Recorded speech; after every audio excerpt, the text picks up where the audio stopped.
F1 fans, buckle up because the Japanese Grand Prix weekend was absolute madness from start to finish. First, we had the bombshell news that Red Bull actually went through with swapping Liam Lawson for Yuki Tsunoda right before Yuki's home race. Talk about dramatic timing. Then we got hit with those wild liveries. Haas rolling up, looking like a cherry blossom explosion, and Red Bull's special white Honda tribute that somehow made their car look like a fancy kitchen appliance. And let's talk about Suzuka itself. Hands down one of the greatest tracks on the calendar and my personal favorite. This place has everything. That insane Sector 1S's, section that separates the real drivers from the paid drivers, the crazy spoon curve in Sector 2 that's like a roller coaster nobody asked for but everyone loves, and of course the legendary 130R in Sector 3 that still scares the living daylights out of rookies. It's the kind of track where one small mistake sends you into the barriers faster than Ferrari can mess up a strategy call. This weekend had it all. Alpine continuing their impressive streak of finding new ways to crash. Seriously, how many front wings do they go through in a season? Fernando Alonso casually recreating his iconic trackside chair meme like he's starring in his own personal sitcom, and Ferrari somehow managing to disappoint in qualifying despite bringing what looked like half their factory to Japan. And that's all before we even get to the race itself, which was packed with enough drama to fuel a Netflix season. In this video, we're breaking down all the insanity, from the practice session chaos to the qualifying shocks and of course the race itself, where pretty much everything that could happen did happen. Whether it's Yuki's emotional Red Bull debut in front of his home crowd, so grab your snacks and settle in because this is going to be one wild ride through everything that made the Japanese GP weekend so gloriously unpredictable. From the brilliant to the baffling to the downright bizarre, we're covering it all in our ultimate meme review. Let's talk about the free practice sessions in Suzuka because wow, what a mess. Jack Doohan's F1 debut has been about as smooth as a gravel track, and Japan was no exception. The guy already had a nightmare in Australia, a forgettable China, where he didn't even get to drive in FP1 because Ryo Hirakawa was in the car. Then FP2 happened. Doohan's second flying lap, turn 1, boom, a 30G impact straight into the barriers. My theory?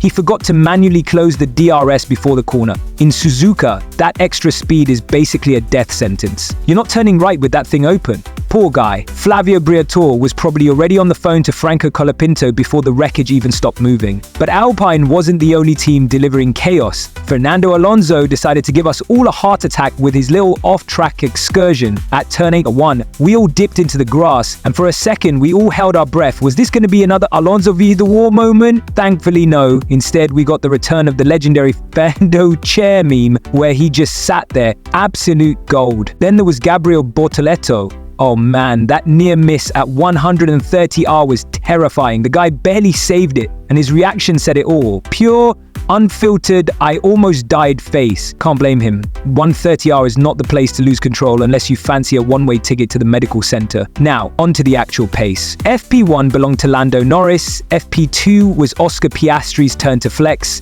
and FP3, Lando again. McLaren was looking scarily dominant, and everyone else was sweating bullets. Oh, and let's not forget the most bizarre recurring theme of the weekend, the grass fires. Yes, you heard that right. Grass on fire in Japan, a country so humid you could swim through the air. How does that even happen? Were the cars secretly dragging flamethrowers? Did someone forget to tell Suzuka that F1 cars aren't supposed to double as BBQ starters? We had so many red flags for burning grass that the marshals probably considered bringing marshmallows. And finally, Yuki Tsunoda. The man was on a mission. In every session, he was within 3 to 5 tenths of Max Verstappen. That's insane for a guy who just got thrown into the Red Bull seat last minute. Imagine being Yuki, finally in the car you've dreamed of at your home race, and you're immediately keeping up with a 4-time world champion. The pressure was on, and so far, he wasn't crumbling. So, to recap, Alpine's reserve driver audition continued to be a disaster. Bortoleto nearly died. Strap in, folks, this weekend was only getting started.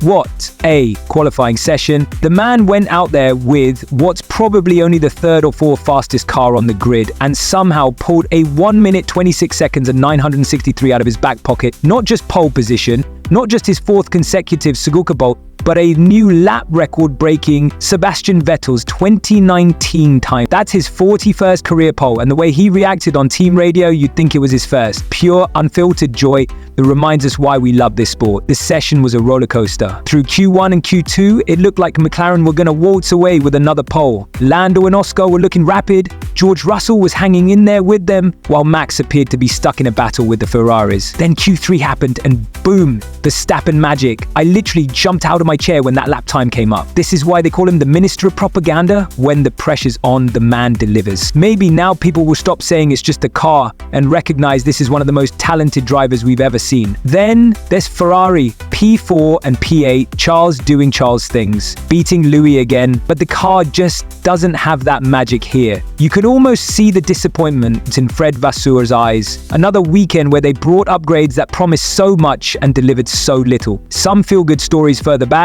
Oliver Behrman making Q3 in the Haas, while Esteban Ocon couldn't even get out of Q1. And let's talk about Isaac Hadjar, the rookie out-qualifying his more experienced teammate. The real disappointment was Yuki Tsunoda. After showing great pace all through practice and Q1, consistently within 0.3 of Max, Lando lost precious seconds fighting back through the grass, while Max sailed off into the distance. The shining light in all this was Kimi Antonelli. The kid is rewriting the record books faster than Ferrari changes their strategy calls. Youngest driver to lead a race, sorry Max. Youngest to score points in his first 3 races, take that Lewis. And now, youngest to set a fastest lap. Mercedes might have found their golden goose. Charles Leclerc and Lewis Hamilton provided the radio entertainment we all craved. At one point, I thought Charles was going to drive straight to the Ferrari hospitality and start flipping tables. When the dust settled, it was the same podium as qualifying: Max, Lando, Oscar.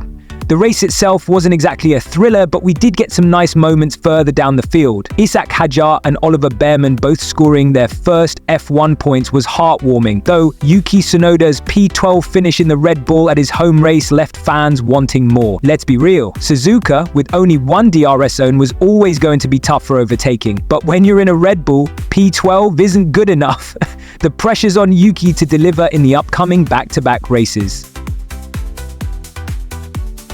Alright, let's wrap this up with some predictions, because let's be real, the Japanese GP wasn't exactly and now, with Lando's championship lead shrinking by just 1 point, things are heating up. The title fight is officially on, or at least as on as it can be when Max is involved. Now, on to the next 2 races. Bahrain first. Everyone's been there for pre-season testing, so there are no excuses. No rain surprises, looking at you, Suzuka. No, we didn't understand the tires nonsense. It's going to be a straight-up fight, and I expect McLaren to be all over Red Bull. Lando and Oscar are hungry, and if there's any track where they can really pressure Max, it's Bahrain. Then we've got Jeddah. Oh boy, Jeddah. The street circuit where walls come out of nowhere and rookies learn the meaning of fear, though I wouldn't count out Ferrari. Actually, scratch that. I would count out Ferrari. Their car's a diva, and in the Middle Eastern heat, they'll probably be too busy arguing with their engineers to fight for wins. Mercedes? Who knows? Their car's decent in the cold. But Bahrain and Jeddah are basically saunas with tarmac. Ferrari versus their own strategies. It's gonna be chaos, and I am here for it.